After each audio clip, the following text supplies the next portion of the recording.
Mais moi, je parle des sciences humaines. J'ai été professeur d'université pendant 30 ans, donc je connais bien. J'étais en plus membre du CNU, le Conseil national des universités, les recrutements.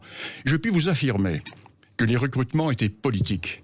Et que c'était en permanence une négociation entre le syndicat SGEN et les autres syndicats de gauche, et SNESUP, et c'était de la négociation. Politique. Les carrières universitaires, certes, il fallait avoir des diplômes, mais il fallait surtout être de gauche. Et si vous n'étiez pas de gauche, vous n'aviez aucune chance d'avoir une carrière universitaire. Moi, j'ai eu des chances inouïes. Moi, j'ai pu passer, pourquoi ? Parce que j'étais en Afrique en coopération et que j'ai été titularisé par le corps extérieur. Autrement, je n'aurais jamais été titularisé. On va continuer à en parler, c'est très important de rappeler effectivement les racines de tout cela avec Bernard Lucan. À tout de suite. Et il n'est pas inutile, il ne messied pas que les Français écrivent aux Français de temps en temps pour leur rappeler un certain nombre de choses. En tout cas, très pamphlétaire effectivement, et mais il a l'habitude, Bernard Lugan, qui va lui attirer un certain nombre d'attaques en flammes, mais lui aussi n'hésite pas à utiliser le bazooka quand nécessaire pour répondre aux décoloniaux, aux islamo-gauchistes et aux terroristes de la repentance. Livre auto-édité, mais qu'on peut évidemment se procurer chez Bernard Lugan. On vous donnera l'adresse du site. Alors Bernard Lugan, en fait, allons plus loin. Vous avez parlé effectivement de la montée chez les universitaires, comment effectivement... et vous parlez d'endogamie, comment ça ? Alors, exemple très simple.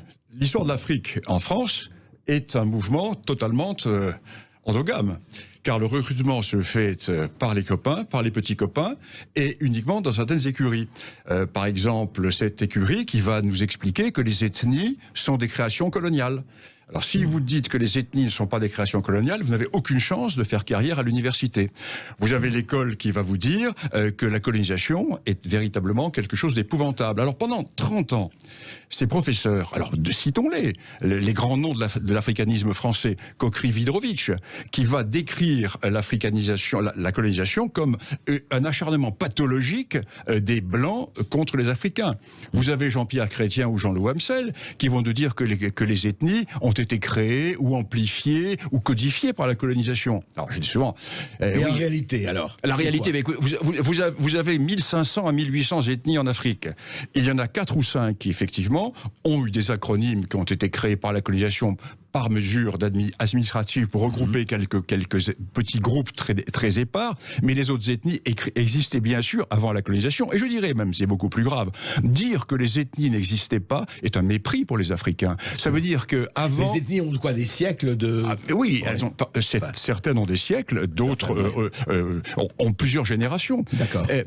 Quand la colonisation se fait, les ethnies existent. Et nier l'existence des ethnies, c'est une insulte à l'Afrique. Ça veut dire que les Africains étaient une masse indifférenciée qui ont attendu des colonisateurs européens jusqu'à l'existence de leur propre identité. Oui, c'est un mépris profond de l'Afrique. C'est un mépris qui frôle le racisme. C'est un mépris profond. Alors moi qui suis un ethno-différentialiste et un ethnologue, qui voit le réel, qui travaille avec... Mes 2 thèses est portée sur les ethnies africaines, je dis mais c'est de la folie. Alors quand pendant des décennies, vous avez ces enseignants qui expliquent aux jeunes Africains que les ethnies n'existaient pas et que s'ils disent qu'ils appartiennent aux Bambara, aux Baoulés ou autres, c'est qu'ils sont mal décolonisés.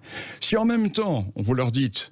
Vous avez énormément souffert. La colonisation vous a brimé. La colonisation vous a massacré. La colonisation vous a génocidé. Eh bien, vous avez le courant décolonial.